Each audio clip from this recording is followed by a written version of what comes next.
ஆந்திர மாநிலம் திருப்பதி திருமலையில் கோடை விடுமுறையை முன்னிட்டு ஏராளமான பக்தர்கள் அந்த பகுதியில் குவிந்து வருகின்றனர். இதனை அண்மை செய்தியாக பார்த்து வருகிறோம். இதுகுறித்து முழுமையான விவரங்களுடன் கிரண் இணைப்பில் இருக்கிறார். வணக்கம் கிரண், விவரங்கள் என்ன பதிவு செய்யுங்க. வணக்கம் நிஷா. ஆந்திர மாநிலம் திருமலையில் கோடை விடுமுறை மற்றும் வார விடுமுறையால் பக்தர்கள் கூட்டம் அலைமோதி காணப்படுகிறது. பக்தர்களின் வருகை அதிகரிப்பால் இலவச சுவாமி தரிசனம் 24 மணி நேரம் காத்திருக்க வேண்டிய நிலை தற்போது உருவாகியுள்ளது. இந்நிலையில் வைகுண்டம் வளாகம் முழுவதும் பக்தர்கள் நிரம்பி அவுட்டர் ரிங் ரோடில் உள்ள சிலா தோரணம் வரை சுமார் 5 கிலோமீட்டர் தூரம் வரை இந்த வரிசை நீண்டு காணப்படுகிறது. இந்த வரிசையில் காத்திருக்கும் பக்தர்களுக்கு கோயில் நிர்வாகம் சார்பில் அன்னப்பிரசாதம் மற்றும் குடிநீர் தற்போது வழங்கப்பட்டு வருகிறது.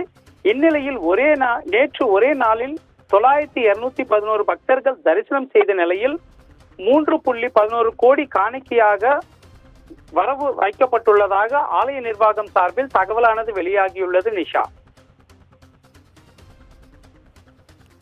கிரண், விவரங்களுக்கு நன்றி.